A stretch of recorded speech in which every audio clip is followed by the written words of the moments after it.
పత్రి బ్రహ్మర్షి పితామహ పత్రిజీకి, స్వర్ణమాలమ్మకు వాళ్ళ ఆశీస్సులతో పత్రిజీ మహిళా చైతన్యం ఆధ్వర్యంలో ఒక 3 years బ్యాక్ ఇది స్టార్ట్ అయిందండి. మన శైలజ గారి విజన్ తో స్టార్ట్ అయిన ఈ పత్రిజీ మహిళా చైతన్యం అనేది ప్రతి నెల 3 రోజులు వర్క్షాప్ జరుగుతుంది. ప్రతి పిరమిడ్ ఎక్కడ కావాలని అనుకుంటారో అక్కడికి పత్రిజీ మహిళా చైతన్యం టీం వెళ్ళి 3 days వర్క్షాప్ చేయటము. 3 days లో 10 గంటల ధ్యానం ఒక్కొక్క రోజు, అంటే 30 గంటల ధ్యానం 3 days లో జరగడం జరుగుతుంది.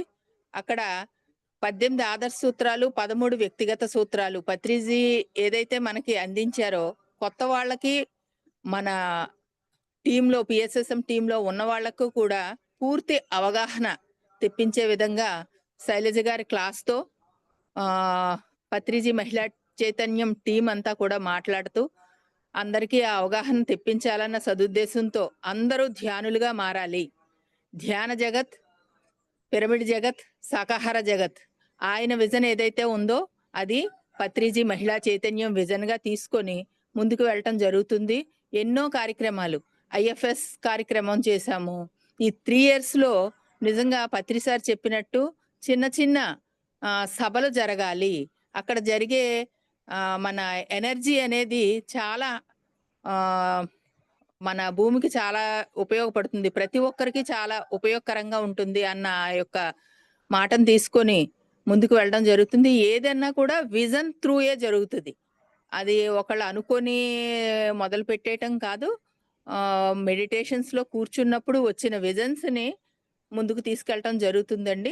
చాలా అద్భుతంగా పత్రిజీ మహిళా చైతన్యం ఈ జూమ్ సెషన్ కూడా 3 to 6 మనకి 3 hours మెడిటేషన్, దాని తర్వాత మంచి మంచి మాస్టర్స్ ఒక 1 hour చెప్పటము, దాని తర్వాత సజ్జన సాంగత్యము, ఇవన్నీ కూడా మనిషి ఒక రోజు స్టార్ట్ చేయటంతో ఇదంతా అంటే సార్ చెప్పిన 3 విషయాలు ఇక్కడ జరిగిపోతున్నాయి. మెడిటేషను, సజ్జన సాంగత్యము, మాస్టర్స్ తో సాంగత్యము, దాని తర్వాత రోజు చాలా అద్భుతంగా గడుస్తుంది. Thank you madam, thank you. Leela గారు, ఈరోజు స్వాగతం అండి, సుస్వాగతం మీకు పత్రిజీ మహిళా చైతన్యం టీం తరపున. Thank you madam, class start చేయండి అమ్మా. నమస్తే అండి.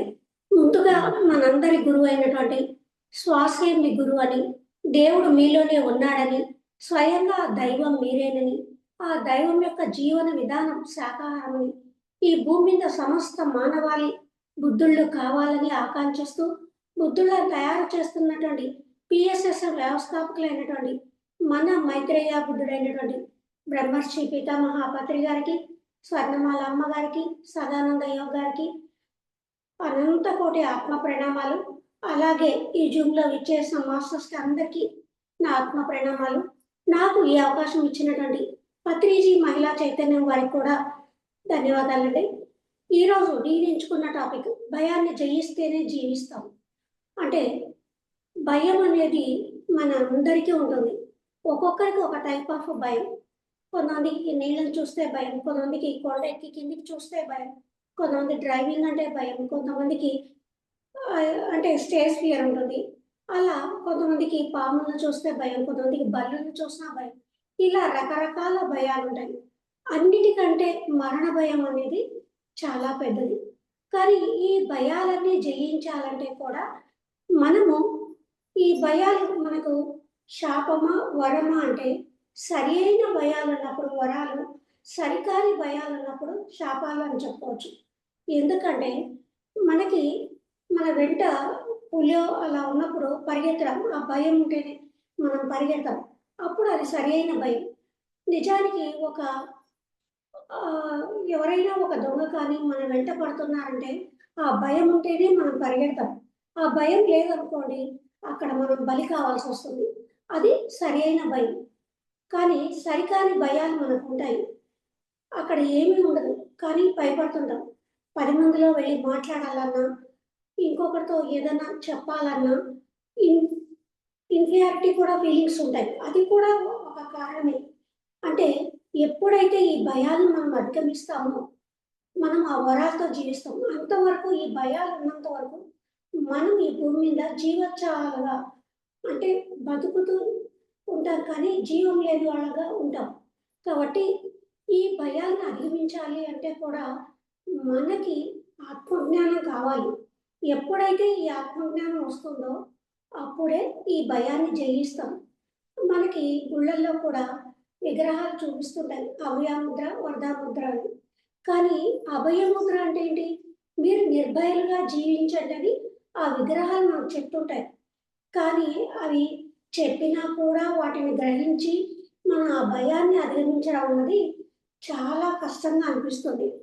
అలాగే నా జీవితంలో కూడా నాకు కూడా ఎన్నో భయాలున్నాయి. ఈ ధ్యానానికి రాకపోవడం.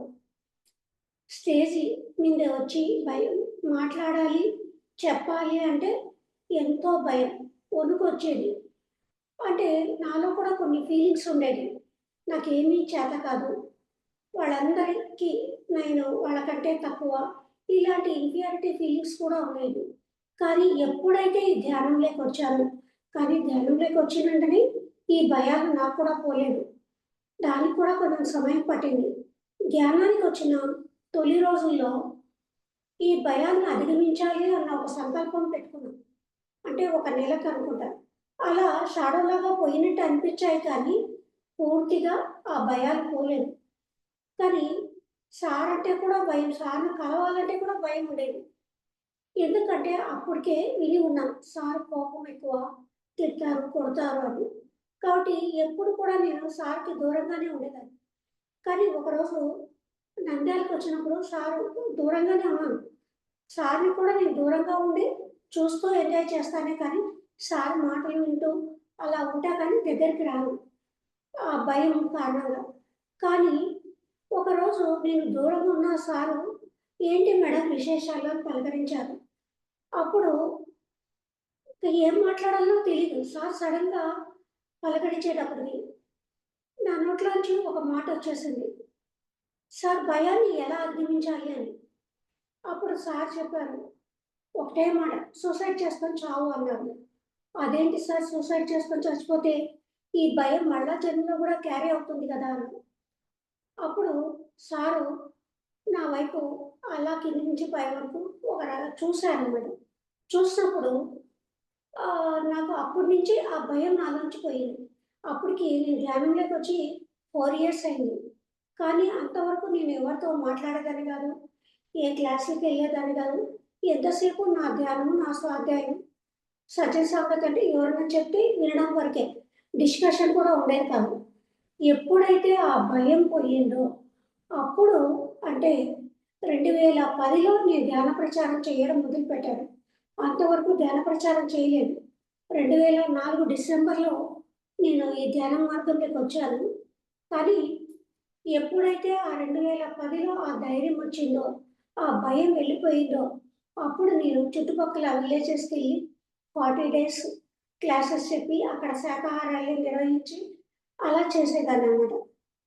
కానీ ఎప్పుడైతే ఆ భయాన్ని అధిగమించానో, నా ఇంట్యూషన్ మాట వినడం నేర్చుకున్నాను. అంటే నా లోపల ఇన్నర్ ఏం చెప్తే అది చెయ్యడం మొదలుపెట్టాను. 2012లో నాకి శాకాహార ర్యాలీ చేయమని ఇంట్యూషన్ వచ్చింది. అది 1000 మందితో చేయమని ఇంట్యూషన్ వచ్చింది. కానీ అంతవరకు నన్ను చూసిన వాళ్ళు ఈ ర్యాలీ గురించి చెప్పడానికి చెప్తే, "నీ వల్ల ఎక్కడవుతుంది? నువ్వు మామూలుగా మాట్లాడనే మాట్లాడకు. ఎలా ర్యాలీ చేస్తావు? అందులో 1000 మెంబర్స్ అంటావు. ఈ 1000 మెంబర్స్‌ని ఎలా పోగు చేస్తావు? అందరూ మనకి లేదు వస్తారు, మనం చేద్దాము అంటే 1000 మెంబర్స్ రారు. మహా వస్తే 100, 150 మెంబర్స్ కంటే ఈ ర్యాలీకి రారు" అనేవాళ్ళనమాట. అందులో ఇప్పుడున్నంత చైతన్యం అప్పుడు 2012లో తక్కువగానే ఉంది. కానీ నా ఇంటెన్షన్ ఏంటి? 1000 మెంబర్స్‌తో ర్యాలీ చేయాలి అన్నది నా ఇంటెన్షన్ అనమాట. కాబట్టి నేను సరే, ఎవరు చెప్పినా వాళ్ళ మాటలు అందరూ నెగెటివ్ మాట్లాడుతున్నారు. అంతమందికి 1000 మెంబర్స్‌కి భోజనాలు, ఈ కార్యక్రమాలు నిర్వహించాలంటే ఎంత ఖర్చవుతుందనుకుంటున్నావు? అది నీ వల్ల అవుతుందా? ఇలా నెగెటివ్ మాటలు చెప్తున్నారు. కానీ మనము ఒక విశ్వ కార్యంలో పాల్గొన్నప్పుడు మనం ఏమీ టెన్షన్ పడాల్సిన అవసరం లేదు, భయపడాల్సిన అవసరం లేదు. ఆ విశ్వమే మన చేత చేయిస్తుంది. ఎందుకంటే మనం ముందుకొచ్చేటప్పుడు మనం ఒక అడుగు వేస్తే 10 అడుగులు ఆ విశ్వం చూసుకుంటుంది. అలాగే నా జీవితంలో కూడా అదే జరిగింది. ఎలా అంటే మొదట ఈ మాట్లాడిన తర్వాత నా లోపల ఒకటి నేను ఈ ర్యాలీ చెయ్యాలి అన్నప్పుడు అప్పుడు మామూలుగా నేను 10 గ్రామాల్లో పైన అప్పటికి ధ్యాన ప్రచారం చేశాను. 2010 నుంచి 2012 వరకు. కానీ గ్రామాలలో విలేజెస్‌లో ఎలా అంటే మనం ఈవినింగే పెట్టుకోవాలి ప్రోగ్రామ్ ఏది పెట్టుకున్నా. ఎందుకంటే వాళ్ళంతా పనులకెళ్తారు. సాయంత్రం అయితేనే ధ్యానానికి వచ్చేవాళ్ళనమాట. అలా వాళ్ళందరినీ మోటివేట్ చేయడానికి 1 వీక్‌లో రోజుకు 2, 3 వీలైతే అలా దగ్గరున్న పల్లెల్ని కవర్ చేసుకుంటూ వెళ్ళి చెప్పేదాన్ని. వాళ్ళని మోటివేట్ చేసేదాన్ని. అంటే నంద్యాలకు రండి. నంద్యాల చుట్టుపక్కల పల్లెలు చాలా ఉన్నాయి. అప్పటికి ఒక 10 పల్లెల దాకా ధ్యాన ప్రచారం చేశాను. కొన్ని వేరే వాళ్ళు ఏర్పాటు చేస్తే క్లాసులు చెప్పాను. అలా కొన్ని పల్లెలను ఎంచుకొని రోజుకు 2, 3 పల్లెలకెళ్ళి అలా అలాంటి రోజు అక్టోబర్ 2వ తేదీ నంద్యాలలో ఆనందేశ్వర స్వామి గుడి దగ్గర నుంచి ర్యాలీ మొదలవుతుంది. అందరూ అక్కడికి వచ్చేయండి అని అందరిని మోటివేట్ చేశాను. కానీ మీరందరినీ పిలుస్తున్నారు బానే ఉంది. మరి అంతమందికి భోజనాలు ఎలా ఏర్పాటు చేస్తారు అని. అంటే ఆలోచన ఉంటే అదే జరుగుతుంది విశ్వకార్యం అన్నట్టు. ఆహ్, అంతమంది రారు మేడం. ఒక నూరు 150 మందికి మనం భోజనాలు ఏర్పాటు చేస్తే సరిపోతుంది అని అందరూ అంటున్నారు. కానీ అందుకు నా అంతరాత్మ ఒప్పుకోవటం లేదు. లేదు కనీసం 800 మెంబర్స్ కన్నా మనం చేయిద్దాము అని నేను. మేడం మీకు తెలీదు. మీరు అనవసరంగా ఖర్చు పెడుతున్నారు ఇది అది అనేవాడు. సరే అనవసరం ఎందుకులే అని అప్పుడు నాకొక ఆలోచన వచ్చింది. మామూలుగా మాకు మాజీ ఎస్‌పీ రెడ్డి గారు ఎంపీ అనమాట ఆయన. ఆయన ఏ కార్యక్రమం జరిగినా అడిగితే భోజనాలు ఏర్పాటు చేస్తారు. ఎందుకంటే ఆయన ఫ్యాక్టరీలోనే వాళ్ళ వర్కర్స్‌కి భోజనాలు ఏర్పాటు చేసి అక్కడే పెడతారనమాట. అలా సరే ఆయన ఇన్వైట్ చేసినట్టు ఉంటుంది. మనం వెళ్ళి అడగొచ్చు కదా! అడిగితే ఇస్తారు కదా అన్న ఉద్దేశంతో జెంట్స్ మాత్రం అడగడానికి ఫీల్ అయ్యారు. నువ్వు 2 మందికి ఆయన్నేం అడుగుతావు? ఒకవేళ మిగిలిపోతే ఎట్లా ఏమి అని అంటున్నారు. జెంట్స్ ఎవరు రాలేదు. ఒక ముగ్గురు, నలుగురు లేడీస్ వెళ్ళి ఒక పిరమిడ్ క్యాపు, ఒక ధ్యాన జగత్తు బుక్ తీసుకొని సార్‌కిచ్చి, సార్ ఇలా శాఖ ర్యాలీ చేయాలనుకుంటున్నాం.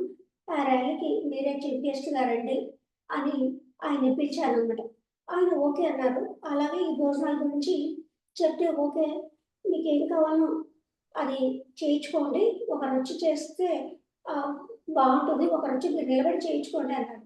సరే సార్ మా వాళ్ళొస్తారు అన్నాను. మాకేమొద్దు. ఒక కలర్ రైస్, ఒక క కర్డ్ రైస్ ఉంటే చాలు అన్నాను. సరే మేడం మీకు వాటర్‌తో సహా అన్నీ ఏర్పాటు చేస్తానన్నాను. ఆయన అలా ఒప్పుకున్నారు. అలా ఒక బ్యాండ్ సెట్ మాట్లాడాము. ఎందుకంటే అందరికీ ఇళ్ళల్లో ఉన్నవాళ్ళు కూడా బయటికి రావాలి. ఆ సౌండ్‌కని చెప్పేసి అలా మాట్లాడాము. ఈ పల్లెలకి వెళ్ళి చెప్పాను కదా! చెప్తే నేను వాళ్ళకేమీ చెప్పలేదు. అయినా కూడా ఆ విలేజెస్‌లో మనకు తెలుసు ట్రాక్టర్స్ ఉంటాయి. వాళ్ళు ఆ ట్రాక్టర్స్ కన్ని వెజిటబుల్స్ అన్నీ, కూరగాయలన్నీ డెకాట్ చేసుకొని వచ్చారన్నమాట చుట్టూ. ట్రాక్టర్ చుట్టూ. అలా ఒక 5, 6 ట్రాక్టర్‌లొచ్చాయి ఆ రోజు. నేను ఏమి చెప్పకున్నా ఆ పల్లెల వాళ్ళే ఒకరు మహాత్మా గాంధీ వేషము, బుద్ధుడి వేషము, ఆహ్, అలా వివేకానందుడి వేషం అలా వేసుకొని వచ్చారనమాట. అంటే చూడండి ఆ విశ్వం మనం ఒక విశ్వ సంకల్పంలో భాగంగా మనం ఒక పని చేస్తే ఆహ్, ఆ విశ్వం మనకెంత సహకరిస్తుందంటే అంతగా సహకరిస్తుంది. కానీ ఆ రోజు 1000 మంది అనుకుంటే 900 మంది అటెండ్ అయ్యారనమాట. ఎస్‌పీవై రెడ్డి గారు వస్తున్నారంటే అందరూ మిద్దెల మీద నిలబడి మరీ చూడడం మొదలుపెట్టారు. ఆ శాకాహార స్లోగన్స్ పెట్టుకొని మైక్‌లో పెట్టుకొని చెప్తూ ఉంటే ఆహ్, ఎంతమందొచ్చారో అంతమంది. అంటే అంత అద్భుతంగా జరిగింది. అంటే మనలోని భయాన్ని ఎప్పుడైతే అధిగమిస్తూ ఒక కార్యం చేస్తామో మన ఎదుగుదల కూడా అంత గొప్పగా ఉంటుంది. అంటే మరి భయంతో ఉన్నప్పుడు మనం ఏ పని చేయలేము. అంటే ఒక పని చేయడానికి వెళ్ళినా కూడా మనం సరిగ్గా చేయలేము. ఎందుకంటే ఆ భయంతో మన ఆత్మ కుచించుకొని ఉంటుంది. సరిగ్గా ఉండదు కాబట్టి పర్ఫెక్ట్‌గా ఉండదు ఆ పని. దానికి మనకి ఒక కథ చెప్పుకుందాం. ఒక వ్యాపారికి ఇద్దరు కొడుకులుంటారు. ఒక వ్యక్తి ఎంతో భయస్థుడు, ఎంతో గిల్టీగా ఫీల్ అవుతుంటాడు. మొదటి కొడుకు. రెండో కొడుకొచ్చేసి ఎంతో బ నిర్భయుడిగా ఉండి, ధైర్యంగా ఉంటూ ఉంటాడనమాట. కాకపోతే ఈ మొదటి వ్యక్తి ఎప్పుడూ భయంతో ఉండడం తర్వాత స్కూల్లో కూడా ఎక్కువ చదువుకోలేక ఎక్కువ రాణించలేకపోతాడు చదువులో కూడా. అలాగే రెండో కొడుకు బాగా చదువుకొని మంచి జాబ్ సంపాదించి లైఫ్‌లో సెటిల్ అయితాడు. కానీ తండ్రి ఏమనుకుంటాడు, వీడికి లైఫ్‌లో ఎలా సెటిల్ అవుతాడు? వీడికి ఇంత భయం ఉంది కదా అని తన వ్యాపారంలోనే తను ఉంచుకుంటాడనమాట. సరే తండ్రి ఉన్నన్నాళ్ళు ఆ బిజినెస్ బాగా జరుగుతుంటుంది. ఒకరోజు తండ్రి ఏం చెప్తాడంటే, నేను టౌన్‌కెళ్తున్నాను. ఈ వ్యాపారాన్ని సరిగ్గా చూసుకో. నేను వచ్చే వరకని చెప్పి వెళ్ళిపోతాడు. కానీ మన భయాన్ని ఆసరాగా చూసుకొని వాడుకునేవాళ్ళు కూడా ఈ సమాజంలో చాలామంది ఉంటారు. తండ్రి లేనిది చూసి ఆ వ్యక్తి దగ్గరికి కొంతమంది వెళ్ళి, "మీ నాన్నగారు చెప్పారు, ఈ సరుకంతా ఎత్తిస్తే టౌన్‌లో అమ్మాలంట" అని చెప్తే ఆ వ్యక్తికి అర్థమవుతుంది. నాన్న చెప్పిండనని.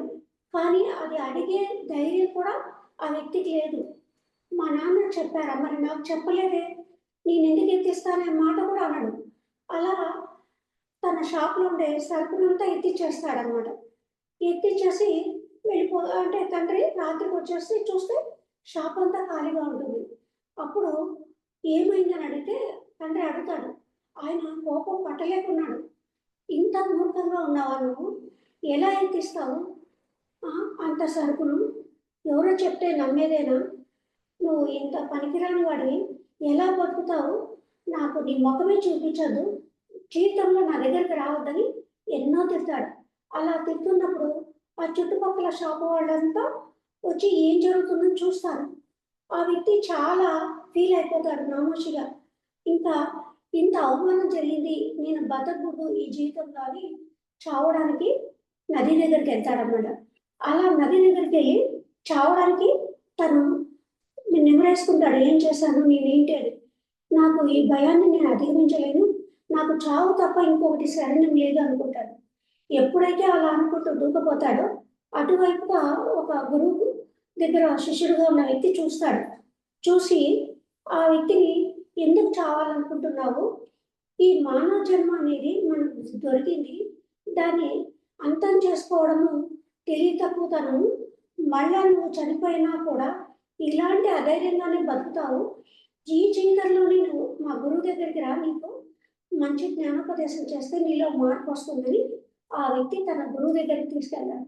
వీళ్ళిద్దరు వెళ్ళేటప్పటికి గురువు ధ్యాన స్థితిలో ఉంటారు. లేవరనమాట.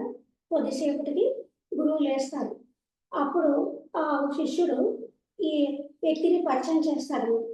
"ఇలా నా జీవితంలో ఇలా జరిగిందంటే, నేను నీకు జ్ఞానోపదేశం చేయాలంటే నువ్వు ఈ 3 పనులు చెయ్యాలి" అని చెప్తారు. ఆ పనులేంటంటే, ముందుగా ఫస్ట్ రోజు నువ్వు అందరి దగ్గరికెళ్ళి ఒక 10 మందిని ఈ రోజులో వాళ్ళందరూ ఎలాంటి స్థితిలో ఉన్నారు? వాళ్ళ జీవితంలోని సాధక పథకాలేంటి? ఇవన్నీ రాసుకొనొచ్చి నాకు చెప్పు అంటారు. సరే అని వెళ్తాడు. కొంతమంది అడిగితే వాళ్ళ యొక్క కష్ట నష్టాలు తిడతారు. "నా జీవితంతో నీకేం పని? నీకేం పని లేదా?" అని తిడతారు. అయినా గురువుకు మాటిచ్చాను కదా! ఆ పని చేసుకొస్తానని తిట్టినా మళ్ళా ఇంకొకరిని అడుగుతూ అలా 10 మంది యొక్క వాళ్ళ జీవితంలో జరిగిన కష్ట నష్టాలన్నీ రాసుకుంటూ, ఆ కష్ట నష్టాల నుంచి వాళ్ళు ఎలా బయటపడ్డారో తెలుసుకొని అదంతా నోట్స్ రాసుకొని గురువు దగ్గరికి పోతారు. ఆ గురువుకు చూపించేస్తారంట. తర్వాత రెండో రోజు చెప్తాడు. "నువ్వు చిన్న పిల్లల దగ్గరికి వెళ్ళి నీటి యొక్క ఉపయోగాలు చెప్పు" అంటారు. అంటే అతను ఏం చెప్పాలో తెలీదు. నాకు చదివే రాదు. నీటి ఉపయోగం నేనేం చెప్తాను? గురువు గురువుని అడుగుతాను. ఆ! నేను ఏం చెప్తాను గురు, నాకు చదువే రాదు వాడి దగ్గర కంటే, నీకు చదువు రాదన్న విషయం ఆ పిల్లలకి తెలీదు. నీటిని ఎలా సద్వినియోగం చేయాలి, అది దుర్వినియోగం చేస్తే మనం పొందే నష్టాలేంటి ఇవన్నీ చెప్పుకో అంటారు. అలా కొంతమంది పిల్లల్ని సేకరించుకొని ఒక స్కూల్‌కెళ్ళి ఆ నీటి యొక్క ఉపయోగాలు, నీటిని ఎలా సద్వినియోగం చేసుకోవాలి, చేసుకునే విధానం, దుర్వినియోగం చేస్తే మనము ఆ నీటికి కరువయ్యి ఎలా ఇబ్బంది పడతామో అనే విషయాలన్నీ బోధిస్తాడు. మళ్ళా మూడో రోజు చెప్తాడు. మూడో రోజు ఇంకొక టాస్క్ ఇస్తాడనమాట గురువు. నువ్వు మీ తండ్రి దగ్గరికి వెళ్ళి క్షమాపణ అడుగు. నేను చేసింది తప్పు. ఇంకెప్పుడు ఇలాంటి పని చేయనంటే, మా నాన్నగారు నా మొహం చూడొద్దన్నారు. నా దగ్గరికి రావద్దన్నారు. ఎలా వెళ్ళను గురువు అంటారు. అంటే వెళ్ళు. తండ్రి కోపంలో అంటారు. నువ్వు చేసిన పని జీవితానికి ఇబ్బంది అతని జీవితము ఎలా ఇబ్బంది పడేట్టు చేశావు. మరి ఆ సరుకు లేకపోతే అతను బిజినెస్ ఎలా చేసుకుంటారు? అతని దినచర్య ఎలా జరుగుతుంది? అతని తిండి ఎలా జరుగుతుంది? మరి నువ్వు అలాంటి పని చేశావు. వెళ్లి అడుగు. తండ్రి ఆ కోపంలో ఆ మాట అనింటారు. నువ్వు తిరిగి వెళ్లి చెప్తే ఆయన మళ్ళా మనకి తీసుకుంటారు దగ్గరికి అని చెప్తారన్నమాట. కానీ అలాగే గురువు చెప్పారు కదా అని చెప్పి తండ్రి దగ్గరికెళ్ళి కాళ్ళ పడి నాది తప్పయింది. ఇంకెప్పుడూ అలాంటి పని చెయ్యను అని చెప్పి కాళ్ళ పడితే, సరే తండ్రి కూడా అనుకుంటాడు. నేను కాకపోతే అతన్ని ఎవరి దగ్గరికి తీస్తారు అని పితృవాత్సల్యంతో దగ్గర తీసుకొని మళ్ళా తన వ్యాపారంలో పెట్టుకుంటాడు. ఆ తండ్రి దగ్గర తీసుకున్నప్పుడు అనుకుంటాడు. నువ్వు ఒక పెద్ద బిజినెస్ మ్యాగ్నెట్ అవ్వాలి అని. కానీ అనుకోని అతను నేర్చుకున్నాడు గురువు దగ్గర. అంటే ఎవరితో ఎలా మాట్లాడాలి? ఎలా కస్టమర్స్ నుండి అంటే పిల్లలకి నీటి గురించి చెప్పేటప్పుడు ఆ ధైర్యాన్ని తెచ్చుకున్నాడు. అలాగే అందరితో మాట్లాడడం నేర్చుకున్నాడు. అలాగే బిజినెస్‌లో టెక్నిక్స్ నేర్చుకొని ఒక పెద్ద బిజినెస్ మ్యాగ్నెట్‌గా తయారవుతాడు. అంటే ఆ భయాన్ని అధిగమించడం వల్ల అలా తయారయ్యాడనమాట. అంటే అదే ఆ భయాన్ని అధిగమించకపోతే, ఆ భయంతోటే ఆ వ్యక్తి సూసైడ్ చేసుకోవాలనుకున్నాడు. చనిపోవాలి, ఈ జీవితాన్ని అంతం చేసుకోవాలి అనుకున్నాడు. అంటే మనమందరం కూడా ఈ జీవితంలో ఆ భయాన్ని అధిగమించలేకపోతే ఏ పని చెయ్యలేము. ఆ పని అంటే ఆ పని చెరవాలి అంటే మనం ఖచ్చితంగా భయాన్ని అధిగమించాలి. మనకు ప్రతిసారి కూడా చెప్తారు. ఒక మనకి ధ్యానమహా చక్రంలో ఒక క్వెషనీర్ అవర్ ఉండింది మనకి. అప్పుడు అందరు క్వెషన్స్ అడుగుతుంటే సార్ సమాధానం చెప్తుండు. అప్పుడు ఆహ్, మనకి ఒక మాస్టర్ అడుగుతారనమాట. నాకు భయముంది. దాన్ని ఎలా అంటే, భయం నాకు కూడా ఉంది. నీకు భయముందా? నన్నేదో అడగాలని నువ్వు అడుగుతున్నావు అని సార్ అంటారు. కానీ నాకు కూడా భయముంది. ఆ భయాన్ని నేను బయటికి కనపడనీయను. చేస్తున్నాను. ఆ భయం ఉండాలా. కొన్ని విషయాలకు భయం లేకపోతే నువ్వు ఆ పని చెయ్యవు. అది చేస్తేనే నీ జీవితం గడుస్తుందనుకున్నప్పుడు చేస్తావు. కాబట్టి అని సార్ చెప్తారు. అంటే భయం ఉంటుంది. కానీ భయాన్ని బయటికి కనపడనీయకుండా ఉంటానని అంటారనమాట. అంటే ఎప్పుడైతే ఆ భయాన్ని దాటేస్తామో, మన జీవితంలో కూడా ఎన్నో అద్భుతాలు జరుగుతాయి. ఎప్పుడు మరి అన్నిటికంటే అసలైన భయం మరణ భయం. ప్రతి ఒక్కరూ మనకందరము అంటారు. చనిపోయినప్పుడు మాత్రం అంటారు. మన దగ్గరికి చావొస్తే, చావు గురించి తలుచుకుంటేనే దాన్ని పోస్ట్‌పోన్ చేస్తాం. ఆ మాటలు మాట్లాడం మనం. మనము ఒక శవం దగ్గరికెళ్ళి శ్మశానం వరకు ఎళ్తాము. అక్కడ అన్నీ మాట్లాడతాము. ఆ వ్యక్తి ఇంత సంపాదించాడు, ఏం చేశాడు, దానం చేయలేదు, ధర్మం చేయలేదు. అతనేమన్నా వెంట తీసుకెళ్ళాడా ఇలాంటివన్నీ వైరాగ్యపు మాటలు మాట్లాడతాం. కానీ తిరిగి మన దగ్గరకొచ్చేసరికి అది శ్మశాన వైరాగ్యం ఆ రోజు ఉంటుంది. 2 రోజులు ఉంటుంది. తర్వాత మళ్ళా మామూలే మన దగ్గరకొచ్చేసరికి. అవన్నీ వదిలేస్తాం. కానీ ఈ మరణ భయాన్ని జయించాలంటే ఖచ్చితంగా ఆత్మజ్ఞానం కావాలి. ఆ ఆత్మజ్ఞానం ఎలా వస్తుంది? ధ్యానం ద్వారా, స్వాధ్యాయం ద్వారా, సజ్జన సాంగత్యం ద్వారానే ఆ భయాన్ని జయించగలుగుతాం. ఎలా జయిస్తాం? నేను ఈ శరీరాన్ని అనుకున్నప్పుడు భయం ఉంటుంది. నేను ఈ ఆత్మను అన్న జ్ఞానం ఉన్నప్పుడు మనకు ఆ భయం నుంచి బయటికెళ్తాం. బయటికొస్తాం. అంటే నేను కూడా అంటే ఆత్మను అని ధ్యానానికొచ్చిన 15 రోజులు అందరూ ఆత్మ, ఆత్మ అని చెప్తున్నారు. మరి నేను కనిపిస్తుంది ఈ దేహమే కదా, మరి ఆత్మ అంటే ఎలా తెలుసుకోవాలన్నది నాలో తీవ్రమైన ఆలోచన, కోరిక, తపన ఉండేది.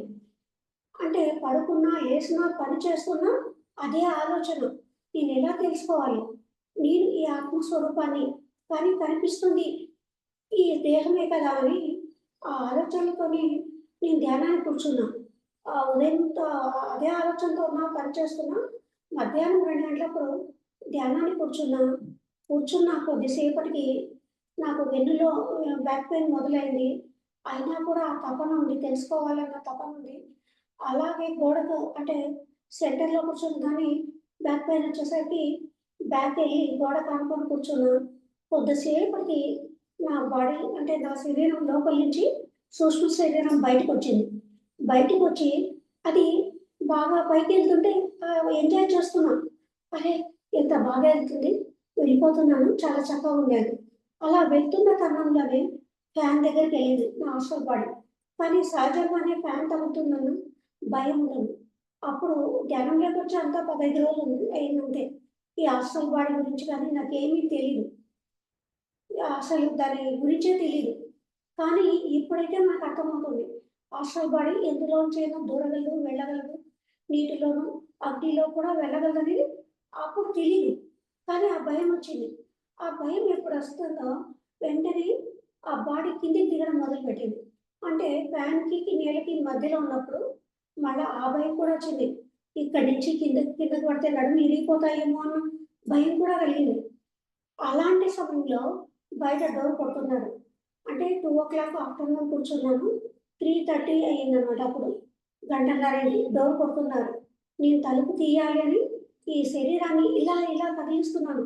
ఒక్క కూడా కదలలేదు. కానీ అది ఆ శరీరంలోంచి అది ఆ బాడీ వచ్చి శరీరంలో కూర్చున్న 1 మినిట్‌కి మళ్ళా ఈ దేహంలో కదలిక ఏర్పడింది. అప్పుడు తెలిసింది. ఓహో! అంటే అనుభవపూర్వకంగా నేను ఆత్మను అనే విషయాన్ని అప్పుడు తెలుసుకున్నా. ఎందుకంటే అప్పుడు ఈ హాస్టల్ బాడీ లేనప్పుడు దీంట్లో ఏ కదలిక లేదు. ఆ హాస్టల్ బాడీలోని ఫీలింగ్స్, ఎమోషన్స్ కూడా దాంట్లోనే ఉన్నాయి. అప్పుడు నాకు అర్థమైంది. ఓహో! నేను ఆత్మను. అలా ఆత్మజ్ఞానం అంటే నేను ఆత్మను అన్న అవగాహన ఎప్పుడైతే వస్తుందో అప్పుడు మనం మరణ భయాన్ని జయిస్తాం. అంతెందుకు మనకి ప్రహ్లాదం చూసినప్పుడు కూడా తండ్రి ఎన్నో హింసలు పెడతాడు. కొండల మీదకి ఇసిరేస్తాడు. కానీ అతను భయపడలేదు. హ్మ్. ఎంతో అంటే పులులు, పాములకు, సింహాలకు వేస్తాడు. అయినా అతను భయపడలేదు. అంటే ఎప్పుడైతే నేను ఆత్మను ఈ శరీరం పోతుంది, వస్తుంది. ఈ ఆత్మ ఎప్పుడూ ఉంటుందన్న అవగాహన, జ్ఞానం ఉంటుందో అప్పుడు మనం మరణ భయాన్ని జయిస్తాం. అంతవరకు మనం మరణ భయాన్ని జయించలేము. ప్రతి ఒక్కరికి కూడా ఆ మరణ భయం అనేది ఈ ఆత్మజ్ఞానం లేకపోతే ఉంటుంది. ఖచ్చితంగా ఉంటుంది. ఆ మరణ భయాన్ని జయించాలి అంటే మనం ధ్యానము, స్వాధ్యాయము, సజ్జన సాంగత్యం చేసినప్పుడు మాత్రమే ఆ మరణ భయాన్ని జయిస్తాము. అలా మనకి ప్రహ్లాదుని చూసినప్పుడు మనకు అర్థమవుతుంది. అతను ఎన్ని హింసలు పెట్టినా, ఎన్ని ఇబ్బందులు పెట్టినా, కొరడాలతో కొట్టించినా కూడా అతను భయపడలేదు. అప్పుడు చెప్పాడు కూడా. అంటే నీ నువ్వు అడిగితే భగవంతుడు ఎక్కడున్నాడో చూపించాడంటే, ఇందుకలడు అందు లేడు. ఆ! ఎందెందు చూసినా చక్రి సర్వోపగతుడు అన్నంతే కలడని చెప్తాడు. మరి నీ చక్రి ఎక్కడున్నాడో చూపించని అడుగుతాడు హిరణ్యకశిపుడు. అడిగినప్పుడు ఆహ్, ఈ స్తంభంలో ఉన్నాడంటే, ఉన్నాడని చెప్తూ ఆ స్తంభంలో కూడా ఉన్నాడు నాకు చూపించు అని అడిగినప్పుడు అంటే హిరణ్యకశిపుడు అంతకుముందే అంటే అతనికి మరణ భయం అనేది ఉంది. అందులో దానికి ఒక కథ కూడా ఉంది. అతను ఆహ్, ఆ విష్ణువుని చేరుకోవడానికి 3 జన్మలు కావాలి. అంటే నాకు తొందరగా ఆ విష్ణువుని చేరుకోవాలంటే ఈ చెడు జన్మలు కోరుకుంటాడు. అప్పుడు చూపించన్నప్పుడు అంటే అతను ఆ విధంగా హిరణ్యకశిపుడుగా జన్మ తీసుకుంటాడు. హరిని దగ్గర చేరడానికి. అంటే కానీ ఆ జన్మ తీసుకున్నప్పుడు అతనికి కూడా ఉంది మరణ భయం. ఉంది కాబట్టి 1000 సంవత్సరాలు తపస్సు చేసి శివుని ప్రత్యక్షం చేసుకొని ఒక వరాన్ని కోరుకుంటాడు. నేను భూమి మీద చావకూడదు, ఆకాశంలో చావకూడదు, ఏ ఆయుధంతో చావకూడదు, ఏ మనిషితో చావకూడదు. ఇలా ఎన్నో వరాలు కోరుకున్నప్పుడు అక్కడ శివుడు ప్రత్యక్షమైనాక భక్తులు కోరుకుంటే ఓకే అనేస్తారు. ఆయన తదాస్తు అనేశాడు. మరి అలా అని అన్ని వరాలు తీసుకున్న హిరణ్యకశిపుడు చావకుండా ఉన్నాడా? చనిపోయాడు. ఎందుకంటే వాళ్ళకి జ్ఞానం లేదు. అంటే ఆత్మజ్ఞానం లేకపోవడం వల్లే అతను ఆ స్థితిలో అడిగాడు. ఆ కోరికలను అడిగాడు. కానీ అతను కూడా కోరుకున్నట్లే హిరణ్యకశిపుడు అలా జంతువు కాదు, అలా మానవుడు కాదు. ఏ ఆయుధాన్ని చేపట్టలేదు. అలా అని భూమి మీద కాదు, ఆకాశంలో కాకుండా అతను గడప మీద తీసుకొని తన తొడ మీద పడబెట్టుకొని మరీ చంపాడు. గోర్లతో చంపాడు. అంటే చూడండి, మన అజ్ఞానం ఎలా ఉంటుందో అనే దానికి మనకు అర్థమవుతుంది. అలాగే మనకు పరీక్షిత మహారాజు చావు వస్తుందని ఒంటి స్తంభం మీద పోయి పట్టుకొని ఉంటాడు. ఎందుకంటే చావుకు భయపడి. అక్కడ జ్ఞానం లేదు. మరి అతను చావకుండా పోయాడా అంటే చనిపోయాడు. కాబట్టి శరీరం ఎప్పటికైనా నశిస్తుంది. ఎప్పుడైతే మనం ఈ జన్మ తీసుకుంటామో దాంతో పాటు మరణం కూడా ఉంటుంది. మా మధ్యకాలంలో మనం ఈ భూమికి నేర్చుకోవడం వచ్చాము. జననం మరణం మధ్యలో ఎన్నో పాఠాలు నేర్చుకుంటూ మన చైతన్య స్థితిని పెంచుకోవడానికి వచ్చామన్న అవగాహన ఎప్పుడు వస్తుంది? మనం ఆ స్థితిలో ధ్యానము, స్వాధ్యాయము, సజ్జన సాంగత్యం చేసినప్పుడు వస్తుంది. అలాగే నా జీవితంలో కూడా ఎన్నో ఈ ధ్యానంలోకి రాకముందు ఎన్నో భయాలు, ఎంతో ఇన్ఫీరియారిటీ కాంప్లెక్స్ నా చిన్నప్పటి నుంచి కూడా. అంటే ఎన్నో కోల్పోతాం. భయం ద్వారా మన జీవితంలో పొందాల్సిన అన్నీ పొందాము, పొందలేము, అన్నిటికీ దూరంగా ఉంటాం. అలాగే నా చిన్న జీవితంలో కూడా నేను స్కూల్లో చదువుకునేటప్పుడు కానివ్వండి, కాలేజెస్లో కానీ నాకు కాంపిటీషన్స్లో పార్టిసిపేట్ చేయాలంటే కూడా భయం. సబ్జెక్ట్ మీద ఎంత గ్రిప్ ఉన్నా కూడా మాట్లాడాలంటే భయం. అందుకు దూరంగా ఉండేదాన్ని. సరే, కాలేజీకి వెళ్ళినా, యూనివర్సిటీలో చదువుకున్న సమయంలో కూడా నాకు ధైర్యం తక్కువ. ఎందుకంటే నాకు తోడు లేకపోతే క్లాస్కి వెళ్ళేదాన్ని కాదు. నేను హాస్టల్ నుంచి అంటే ఊరి నుంచి హాస్టల్లో ఉన్నప్పుడు హాలిడేస్కి వెళ్ళినప్పుడు ఎవరు నాకు తోడు లేరనుకోండి, మొదటి రోజు ఆ రోజు క్లాస్కి వెళ్ళేదాన్ని కాదు. అంటే అంత భయం అన్నమాట. ఒక్కదాన్ని ఎవరితో మాట్లాడలేను, ఒక షాప్కి వెళ్ళి తెచ్చుకోలేను. అలాంటి పరిస్థితిలో అంటే ఒక దిక్కు చదువుకున్నాను కదా, జాబ్ చేయాలని నా కోరిక ఉండేది. దాంతోపాటు ఈ భయాన్ని కూడా క్యారీ చేసేదాన్ని. బ్యాంకుకి వెళ్ళి ఫీజుకు చలానా కట్టాలన్నా కూడా నాకు ఒక తోడు ఉండాలి. నేను కట్టలేను అన్నమాట. అంత భయస్తురాన్ని. అలా ఉన్న నేను నిజానికి నా జీవితంలో అలా ఉన్న నేను ఎన్ని కోల్పోయాను. అంటే మనకు తెలుసు, మన వాస్తవాన్ని మనమే సృష్టించుకుంటాము. మన భయాలు కూడా మనం ఎదగలేకపోవడానికి ఒక కారణం. ఆధ్యాత్మికతలో కూడా భయముగా మనం కూడా చేస్తుంది. ఎందుకంటే చెప్తారు, మన మూర్ఖత్వము, సోమరితనము, భయము, ఇవన్నీ మనం మన అజ్ఞానం ఇవన్నీ భయాన్ని అధిగమించలేకపోతే అంటే మన స్పిరిచువాలిటీలో ఎదగలేము అన్నమాట. ఈ భయం కూడా ఒక కారణం. అలా స్పిరిచువాలిటీలో ధ్యానం చేస్తున్నా కూడా మనం ఎదగలేము. ఈ భయాన్ని అధిగమించినప్పుడే మనం ఎదగలుగుతాం. అలా నేను కూడా నా జీవితంలో జాబ్కి అంటే నేను పోస్ట్ గ్రాడ్యుయేషన్ ఫైనల్ ఇయర్లో ఉన్నప్పుడు, ఫస్ట్ ఇయర్లో ఉన్నప్పుడు స్టాటిస్టికల్ ఆఫీసర్ పోస్ట్కి రిటర్న్ ఎగ్జామ్ రాశాను. అది 1 ఇయర్ తర్వాత ఇంటర్వ్యూ వచ్చింది. వస్తే ఆ ఇంటర్వ్యూకి హైదరాబాద్లో ఇంటర్వ్యూ, నేను చదువుతుంది తిరుపతి అన్నమాట. వాళ్ళు అంటే రూల్స్ అన్నీ చదివడం అంటే స్టడీ సర్టిఫికేట్ తీసుకెళ్ళకుండా నేను ఇంటర్వ్యూకి వెళ్ళాను. వెళ్తే అంటే లోకల్గా ప్రూఫ్ చేసుకోవడానికి 7 సంవత్సరాలు ఒకే చోట ఎక్కడ చదివితే అక్కడ స్టడీ సర్టిఫికేట్ తీసుకురావాలి. కానీ ఆ స్టడీ సర్టిఫికేట్ తీసుకురాకుండా నేను వెళ్ళిపోయాను. వాళ్ళు అది చూసి తర్వాత రమ్మన్నాను. కానీ నాకు వెళ్ళడానికి ఇంకా సమయం లేదు. Second year final year exams అన్నమాట. నేను తిరుపతి నుంచి ఆ స్టడీ సర్టిఫికేట్స్ లోకల్గా నాది నేటివ్ అప్పుడు ప్రొద్దుటూరు అనమాట.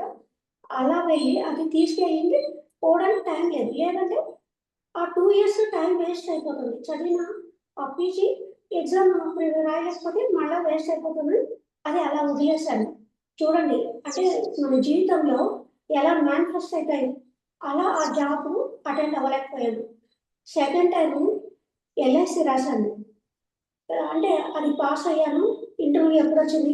నా మ్యారేజ్ అప్పుడొచ్చింది. అలా తర్వాత ఇంక నేను ఆ జాబ్ గురించి ఆలోచించడం మానేశాను.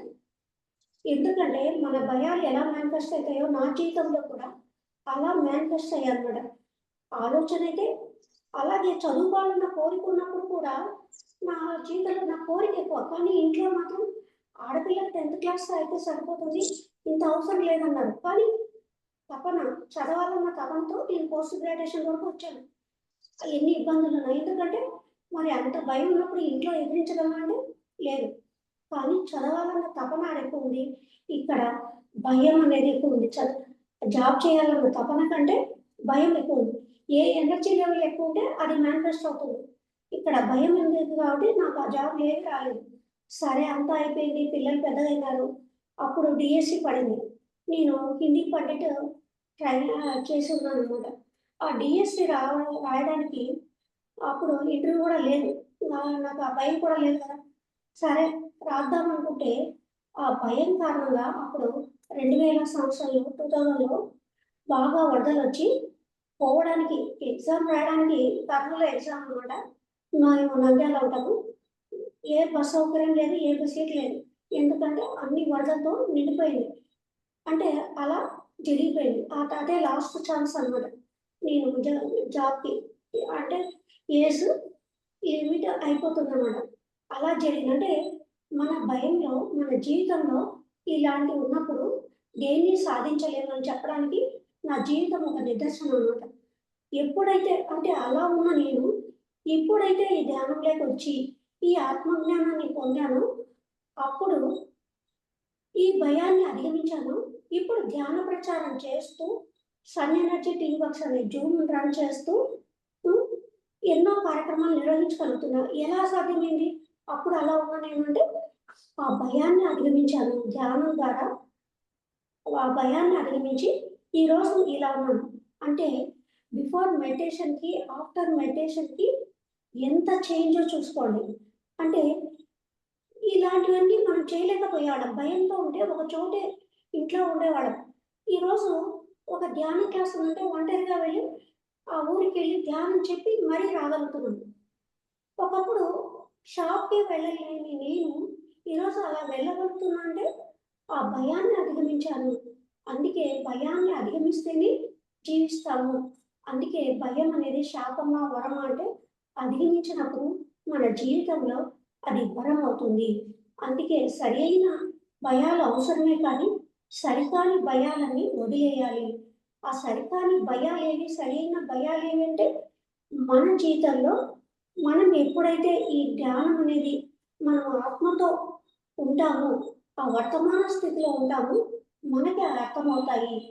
ఆ జ్ఞానం లేనప్పుడు ఆ భయాలు కూడా మనకు తెలీదు. ఏవి సరికానివి, ఏది సరైనవి అని. ఎప్పుడైతే అది అధిగమిస్తామో, మనకు అభయం అంటూ ఏ భగవంతుడు అభయాలు అంటే ఆశీర్వాదచనాలు ఇవ్వడు. ఆ భయం అంటే మనకిచ్చేది మీరు భయంలో జీవించండి అని చెప్తారే. ఆ అభయముద్ర అంటే మీరు నిర్భయంగా జీవించండి అని చెప్తారే కానీ, మనకి వాళ్ళు మీరు భయాన్ని వాళ్ళు తీసేయలేరు. ఏ భగవంతుడు మన లోపలికెళ్ళి మన భయాన్ని తొలగించలేరు. మనం ఎన్ని పూజలు చేసినా, ఎన్ని వ్రతాలు చేసినా ఆ భయం నుంచి బయటపడలేము. అది నీవుగా ప్రయత్నం ద్వారానే ఆ భయాన్ని అధిగమిస్తావు. అది అధిగమించాలంటే ఉన్న మార్గం కూడా మనకు శ్వాసనం. ఎంత సాధన చేస్తుంటామో అంతగా అవేర్‌నెస్ మనకొస్తుంది. ఆ అవేర్‌నెస్‌లో ఎంతగా ఉంటామో, మనము ఆ ప్రస్తుత క్షణంలో ఉన్నప్పుడు మనకి ఎలాంటి భయాలుండవు. ఉన్నటువంటి మనలో ఉన్న దుర్గుణాలు కూడా వెళ్ళిపోతాయి.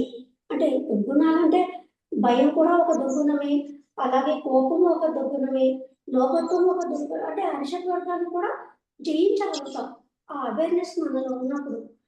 అలా జయించాలంటే కూడా ఆ ఎరుక అనేది అవసరం. అలా ఎలా జయించాను ఆ కోపాన్ని కూడా అంటే నేను అంటే ఒకరోజు మా అబ్బాయి ఏదో అంటే నాకు విపరీతమైన కోపం వచ్చింది. ఆ కోపం వచ్చినప్పుడు ఆ రూపాయి కూడా తీసుకున్న కొట్టాలన్న కోపంతో అది తీసుకున్నప్పుడు ఏమైంది? ఆ భయాన్ని సాక్షిగా గమనించాననమాట. ఎంతగా అంటే ఆ భయాన్ని గమనించాను. ఎప్పుడైతే ఆ సాక్షిగా నేను గమనించానో, ఆ రూపాయి కూడా అలా కింద పడిపోయింది. ఆ పడిపోయి ఇంతసేపు ఆ కోపంగా ఉన్నది నేనేనా అన్న ఆలోచన అంటే అంత ప్రశాంతత. ఆ కోపం ఆవిరిలా అలా పోయిందనమాట. అంటే ఒక ధ్యానం చేస్తే మనకు అంత ఎరుక, అంత సాక్షితత్వం మనకొస్తుంది. వెళ్ళిపోయి ఆ కోపం నుంచి విముక్తి అంటే బయటపడ్డాననమాట. అంటే మనం ఎంతగా సాధన చేస్తూ ఉంటామో, అంతగా ఎరుకను పెంచుకొని, ఆ ప్రస్తుత క్షణంలో జీవిస్తూ ఏది జరిగినా కూడా దాన్ని ఒక సాక్షిగా గమనిస్తాము. అప్పుడు వాటినన్నింటినీ జయించడం సాధ్యమవుతుంది. ఒక భయం ఒక్కటే కాదు, కానీ ఇవన్నీ మనము అధిగమించగలిగినప్పుడు మన జీవితము ఒక ఆనందంగా, శోభాయానంగా, పండగల వైభవంగా ఉంటుంది. ఇవన్నీ మనం ఈ భూమి మీదకొచ్చింది. ఇవన్నీ ఒక్కొక్క పాఠాలు నేర్చుకోవడానికొచ్చాము. ఇవి నేర్చుకోలేదనుకోండి, అదే సమస్యలు మనకు రిపీట్ అవుతూనే ఉంటాయి.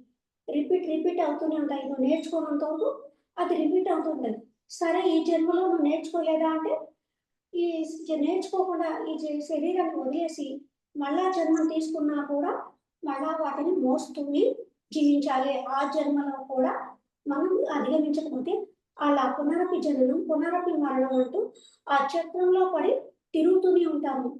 కాబట్టి ఇవన్నీ మనము తెలుసుకొని ఎప్పుడైతే ధ్యానం చేస్తామో మనలో ఉన్నటువంటి ఈ భయాలైతేనేమి, కోపమైతేనేమి, లోభత్వం అయితేనేమి, మనలో ఉన్న ఈర్ష్యాలైతేనేమి ఆ అవేర్‌నెస్‌తోని జయించగలం. అలాగే మనలో ఉన్న అనారోగ్యాలు కూడా మనం సాక్షిగా ఉన్నప్పుడు మాత్రమే జయించగలం.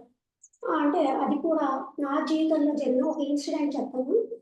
2013లో నేను సమైక్యాంధ్ర స్ట్రైక్ ఉన్నప్పుడు బస్సులు తిరగలేదు. తిరగలేనప్పుడు నేను కర్నూలుకి ఒక హాస్పిటల్ ఓపెనింగ్‌కు మా రిలేటివ్స్ హాస్పిటల్ ఓపెనింగ్‌కి వెళ్ళాల్సొచ్చింది. అప్పుడు కర్నూలుకి ట్రైన్‌లో వెళ్ళాను. రిటర్న్ వచ్చేటప్పుడు నాకు అంటే అది ట్రైను ఇవి మామూలు సిటీ ట్రైన్స్ అన్నమాట. ఆ ట్రైన్స్‌లో బాత్రూమ్స్ ఏమి ఉండవు కదా మనకి. అర్జెంట్ అయిపోయింది. డోన్‌లో నాకు ఈ డీఎస్సీ అవతల ప్లాట్‌ఫార్మ్‌కి వెళ్ళాల్సొచ్చింది. వాష్‌రూమ్‌కెళ్ళి తిరిగి వచ్చేటప్పుడు ఆ రైల్వే ట్రాక్ మీద నడుస్తున్నప్పుడు ఆ ట్రాక్‌కి నా కాలు కొట్టుకొని ఈ పాదము ఇలా ఉన్నది. ఇలా అడ్డం తిరిగింది. అప్పుడు ఇంత స్వెల్లింగ్ బాగా ఆ పాదం ఇంత స్వెల్లింగ్ వచ్చింది. కానీ అక్కడ ఒక ట్రైన్ అక్కడి నుంచి వస్తుంది. నేను క్రాస్ చేయాలి. ఈ కాలు నడవడానికి లేదు. స్వెల్లింగ్ వచ్చి నడవనికి రాలేదు. కానీ అక్కడ ఎ అంటే ఆ టైంలో నొప్పున్నా కూడా ఒక సాక్షిగా ఉన్నాను. వెళ్ళాలి అంతే. ట్రైన్ ఎక్కాలి అని అలాగే ట్రైన్ ఎక్కాను. అంటే ఆ నొప్పి ఉన్నా కూడా ఒక సాక్షిగా ఆ ప్రస్తుత క్షణంలో ఒక సాక్షిగా చూస్తున్నా. అప్పుడు నా లోపల నుంచి ఆ ఇంట్యూషన్ ఒక మాట వినపడింది. ఆ కాలు రివర్స్ తిప్పు అని. సరే వచ్చి కూర్చున్నాను. మా అబ్బాయి ఉన్నాడు పక్కనే. నేను మా అబ్బాయికి ఒకటే చెప్పాను. "నువ్వు ఆ కాలును ఇలా రివర్స్ తిప్పు. నా దిక్కు చూడొద్దు" అన్నా. ఎందుకంటే తిప్పినప్పుడు నొప్పికి మన ఫేస్‌లో మనం ఎంత ఫేస్ బిగబట్టినా ఫేస్ చూస్తే వాళ్ళు తిప్పలేరు. భయపడతారు.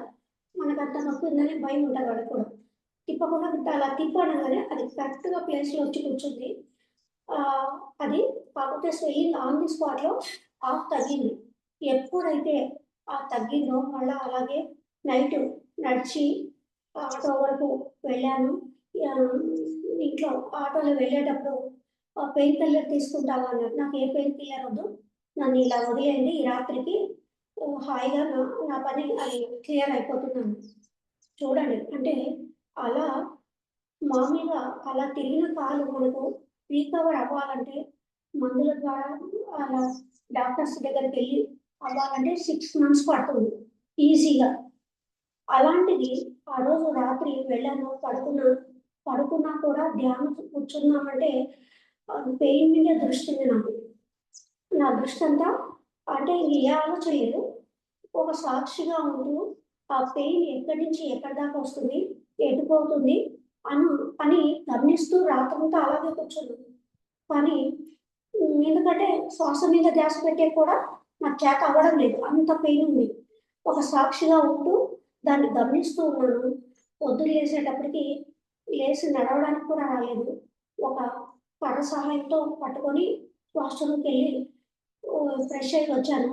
వచ్చి అలా సోఫాలో కూర్చోగానే మనకు టీవీ న్యూస్ తర్వాత వస్తాయన్నమాట. డాక్టర్స్ సూచనలు, సలహాలు. అప్పుడు ఒక డాక్టర్ చెప్తున్నాడు. ఏమని? ఈ బెణుకులు, వాపులు 6 మంత్స్ పడుతుంది అని.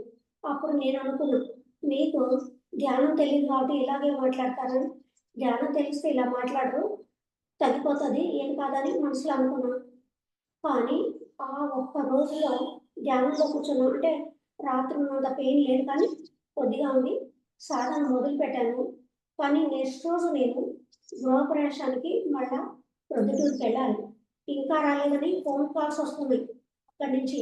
లేదు వస్తానులే రేపొద్దునకి ఇలా జరిగింది. రేపు పొద్దున వస్తా అంటే వాళ్ళు తిడుతున్నారు ముందు డాక్టర్ దగ్గరికెళ్ళు, డాక్టర్ దగ్గరికెళ్ళు.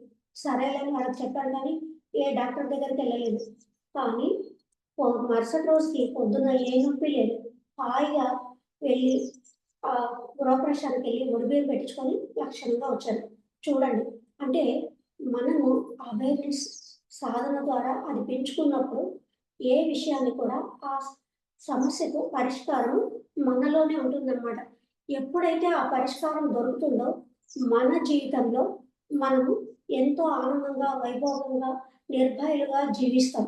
ఇలా నిర్భయులుగా ఎప్పుడైతే జీవిస్తామో మన జీవితంలో సాధించాల్సిననుకున్నవి ఈ భూమి మీద ఏ లక్ష్యం కోసం మనం ఈ భూమి మీదకొచ్చామో ఆ లక్ష్యాన్ని చే నెరవేర్చుకుంటాం. లేకపోతే మనము జననం, పునరపి మరణం అనే చక్రంలో తిరుగుతూనే ఉంటాము. చూడండి, ఈరోజు ఇది అధిగమించాను కాబట్టి నా జీవితంలో ఇలా నేను అధిగమించి ఈ పిఎస్ఎస్ఎం కార్యక్రమాల్లో పాలు పంచుకుంటున్నాను. కాబట్టి మనందరి లక్ష్యం కూడా ధ్యాన జగత్, శాఖా జగత్, పిరమిడ్ జగత్, అహింస జగత్ కోసం మనందరి పటిష్ట లక్ష్యం ఏదైతే ఉందో ఆ లక్ష్యమే మనందరిది. అప్పుడే మనకు సార్ ఇంత జ్ఞానాన్ని ఇచ్చినందుకు కృతజ్ఞత చూపగలము. ఆ పనిలో భాగస్వాములు అయినప్పుడే, ఆ వర్క్ చేస్తున్నప్పుడే మనము సార్‌కి కృతజ్ఞత చెప్పగలం. మాటల్లో చెప్తే అది కృతజ్ఞత చూపుకున్నట్టు కాదు. మాటల్లో మనం సార్ ఇంత జ్ఞానం ఇచ్చారు కాబట్టి మనకు కృతజ్ఞత చెప్పుకుంటాం. కానీ అంతటితో మనం సరిపెట్టకూడదు. మన చేతల్లో ఆ ధ్యాన జగత్ ఈ శ్వాస ఉన్నంత వరకు మనం ఆ వర్క్ చేయాల్సిందే. చేసి తీరాలి. ఆ లక్ష్యం వైపు అడుగులు వేస్తూ మన వర్క్ మనం చేస్తూ ఉన్నప్పుడే మనం ఈ జీవితంలో తెచ్చుకున్న లక్ష్యాన్ని కంప్లీట్ చేసిన వాళ్ళమవుతాము. కాబట్టి మాస్టర్స్ ఎప్పుడైతే ఈ భయాన్ని అధిగమిస్తామో మన జీవితం మన లక్ష్యాన్ని నెరవేర్చుకుంటాము. జ్ఞానాన్ని కూడా పొందుతాము. లేకపోతే అజ్ఞానంలోనే ఉంటూ ఎన్నో ఇబ్బందులు పాలవుతూ అంటే జీవోత్సవంలా జీవిస్తూ ఉంటాము. కాబట్టి నేను చెప్పేది మీ అందరికీ ఆ ఆత్మజ్ఞానం ద్వారా, ఆ సాధన ద్వారా, స్వాధ్యాయం ద్వారా ఏ పని వచ్చినా ముందు భయపడకుండా ఆ పని లేదు, కాదు అనకుండా ఆ పని చెయ్యండి. ధైర్యం ఆటోమేటిక్‌గా వస్తుంది. ఒక సాక్షిగా నేను ఒక ఇన్‌స్ట్రుమెంట్ అంతే. నేను కాదు అన్న ఆలోచనతోనే ఆ పని మొదలుపెట్టండి. మీరు ఆ భయాన్ని అధిగమించి ఎంతో వర్క్ చేయగలుగుతారు. ఎందుకంటే నేను అలానే ఈవిడ వర్క్ చేస్తున్నాను కాబట్టి నేను కాదు ఆడ చేస్తుంది. నా చేత ఆ గురువులు చేయిస్తున్నారు. వాడి కర్తవ్యము. నేను ఒక ఇన్‌స్ట్రుమెంట్ అన్న ధ్యాసతోనే పని చేస్తుంటాను కాబట్టి ఈరోజు ఈ వర్క్ చేయగలుగుతున్నాను. ఈరోజు ఇలా మాట్లాడుతున్నానంటే ఈ ధ్యానం నాకు అంతటి శక్తి సామర్థ్యాన్ని, ఎనర్జీని, ఆ జ్ఞానాన్ని ఇచ్చింది కాబట్టి ఈరోజు జూమ్ మాట్లాడుతూ ఆన్‌లైన్, ఆఫ్‌లైన్ క్లాసెస్ చేస్తూ ఒక జూమ్‌ను మెయింటైన్ చేస్తూ అలాగే pyramid Mahanandeeswara pyramid Vaidehi madam గారు లేరిప్పుడు. ఒకప్పుడు ఆ మేడం నిర్వహించేవాళ్ళు కానీ ఇప్పుడు ఆ బాధ్యత కూడా నా మీద పడింది. అది కూడా ఎలాంటి కష్టం లేకుండా నిర్వర్తించగలుగుతున్నాను. అంటే ధ్యానమే నాకిచ్చిన ధైర్యము. కాబట్టి మాస్టర్స్ ప్రతి ఒక్కరూ మన లక్ష్యం వైపు అడుగులేస్తాము.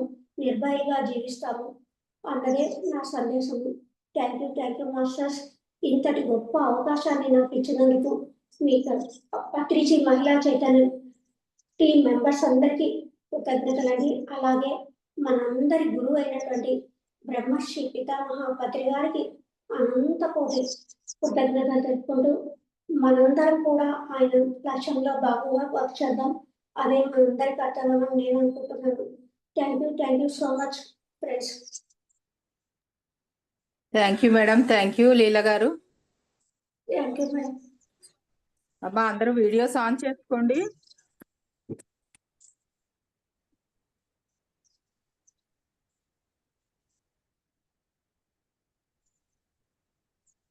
దుర్గా భవాని చక్కగా క్లాస్ మొత్తం విన్నావు.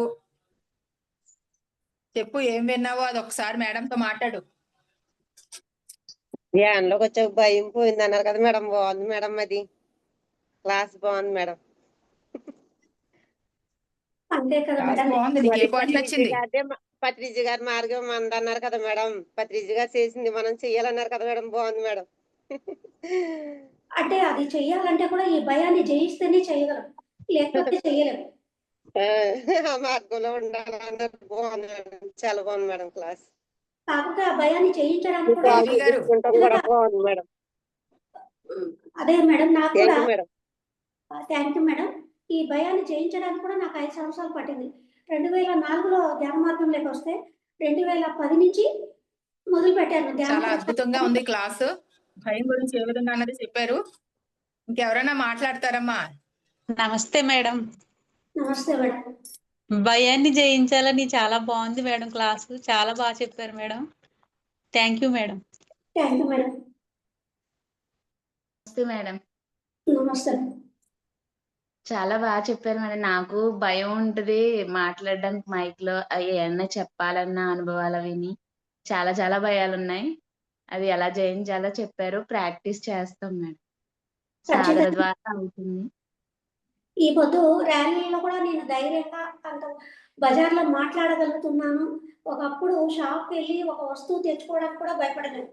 షాపుడే ఉంది, డబ్బులు ఇచ్చి అంటే ఇస్తాడు, కానీ అది అడగడానికి కూడా భయపడేదాన్ని. ఎందుకంటే అది చిన్నప్పటి నుంచి క్యారీ చేశాను ఆ భయాన్ని. అంటే సమాజం కావచ్చు, కుటుంబం కావచ్చు, నాకు ఆ భయం అలా వచ్చేసింది. చదువుకున్నా కూడా అంటే చదువుకోవాలన్న కోరిక ఉంటుంది. ఒక్కదాన్ని క్లాస్కి వెళ్ళాలంటే భయం చూడండి. క్లాస్ కూడా వెళ్ళేదాన్ని కాదు. అలాంటి స్థితి నుంచి ఇప్పుడు ఈ స్థితికి వచ్చానంటే నేను ఎన్నో జయించినట్టే కదా. భయాన్ని అధిగమించమంటే ఇప్పుడు ఈరోజు ఈ కార్యక్రమాలు చేయగలుగుతున్నాను. అవును మేడం. ఈరోజు శాఖాహారాలు కూడా పోయి వెళ్ళానంటే ఖచ్చితంగా మైక్ తీసుకొని పబ్లిక్లో మాట్లాడగలుగుతున్నాను. Very great madam. అది వస్తుంది మేడం. ఎప్పుడైతే అది అంటే అది మనం కాదు, మాస్టర్స్ అంటే భయాన్ని అధిగమించి ఒక స్టెప్ ముందుకు వేస్తాం కాబట్టి వాళ్ళు చేయిస్తారు అంతే. ఎందుకంటే విశ్వకార్యంలో మనం పాల్గొంచుకున్నప్పుడు వాళ్ళే చూసుకుంటారు. ఒక ఇంట్యూషన్ మనకు వచ్చిందంటే ఫాలో అవ్వడం తప్ప గుడ్డిగా ఇంకా ఏం ఆలోచించకూడదు. మనం ఆలోచిస్తే భయాలు వస్తాయి. మళ్ళా నా వల్ల అవుతుందా, ఇంత పని చేయగలనా అని అది ఆలోచన ఉండకూడదు. ఓకే, నా దగ్గరికి వర్క్ వచ్చింది, ఎస్ అని ప్రొసీడ్ అవ్వకూడదు. మొన్న గీతా మేడం గారు క్లాస్ లో మైక్ ఇచ్చారు మాట్లాడమని. ఏడ్చేసాను మేడం. పర్వాలేదు పర్వాలేదు అని మాట్లాడించారు. అప్పటి నుంచి కొంచెం ఓపెన్ అయ్యాను మేడం. అంటే ఫస్ట్ లో ఉంటుంది మేడం. పత్రి సారు మహిళా ధ్యాన యజ్ఞం అని దండాలో పెట్టినప్పుడు నాకు మైక్ ఇచ్చారు. వణుకు పుడుతుంది, మాట్లాడుతున్నా షివరింగ్ వస్తుంది బాడీ. సార్ అదే పనిగా మనతో చేయిస్తారు ఆ పనులు. ఎవరికి చేత కాదో వాళ్ళ చేతికి మైక్ ఇచ్చి మరి చేయిస్తారు. అంటే అలా మనతో ప్రాక్టీస్ చేయిస్తారు కూడా సార్. సార్ పక్కన ఉన్నప్పుడు భయంతోనే ఏదో ఒకటి 2 మాటలు మాట్లాడతాం. తర్వాత అది అలవాటు అయిపోతుంది. Okay thank you. Varalakshmi Nagalakshmi madam. మీకు ఎన్నిసార్లు మార్నింగ్ నిన్నంతా ఫోన్ చేశాను రా. అది సారీ మేడం, నేను పిరమిడ్ హౌస్ కి క్లాస్ కి వెళ్ళి ఇది సైలెంట్ లో పెడుతున్నాను, చూసుకోవట్లేదు. చాలా మిస్డ్ కాల్స్ చూసుకోలేదు. మరే ఒక మాట మన జూమ్ లోనే చెప్తున్నాను. ఈ రోజు 10 గంటల నుంచి 5 గంటల దాకా శైలజ గారు ఇంట్లో మనకి ఈ సుదర్శన్ చక్ర యాగం 2 కి, మహిళా సుదర్శన్ చక్ర యాగం 2 కి ప్లానింగ్ కి వర్క్ చేసే వాళ్ళకి మీటింగ్ ఉందమ్మా. సరే మేడం. వర్క్ చేయాలనుకునే వాళ్ళు, సేవా స్ఫూర్తితో రావాలనుకునే వాళ్ళు, పత్రిజీ సేవా స్ఫూర్తితో రావాలనుకునే వాళ్ళు ప్రతి ఒక్కళ్ళు అటెండ్ అవ్వండి. Okay madam. ఏమా 10 to 5. సరే మేడం. Okay madam. ఇంకెవరైనా మాట్లాడతారమ్మా లీల గారితో? సార్ మూర్తి సార్ మాట్లాడు. సార్ మూర్తి గారు. గీత 10 to 5 అని చెప్తున్నావు, కానీ మరి ఇక్కడ 2 to 4 శైలజ గారి క్లాసే, 7th డే లాస్ట్ డే. అదే ఆ టైంకి చూసుకొని వస్తారు సార్. తర్వాత ఇంకొక అందరికి తెలియవలసింది, మహేశ్వరి పిరమిడ్ మరి చైర్మన్ కట్టాల్ విజయభాస్కర్ రెడ్డి గారు వస్తున్నారు 3:30 4 ఇది కంటిన్యూ అయిపోగానే మళ్ళీ ఆయన అందరినీ గ్యాదర్ చేస్తున్నారు, అందరూ రావాలి. మళ్ళీ రాత్రి ఫ్లైట్ లోకి వెళ్ళిపోతున్నారు. సో మహేశ్వరి పిరమిడ్ దాని గురించి రేపు మరి వస్తుంది కదా డిసెంబర్, ఆ విధంగా అందరినీ ఇన్వైట్ చేయడానికి వస్తున్నారు, అందరూ రావాల్సింది. ఓకే, టీఎంసీ వాళ్ళు కూడా వస్తున్నారు, అందరూ వస్తున్నారు. గీత గారు మీరు కూడా అందరు రావాలి. ధన్యవాదాలు. ఇంకెవరైనా మాట్లాడతారా మేడంతో?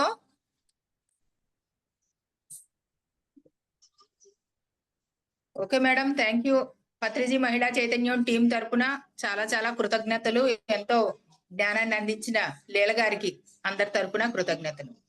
Thank you madam, thank you. Thank you so much. Okay, all of you bye. రేపు మార్నింగ్ కలుద్దాము.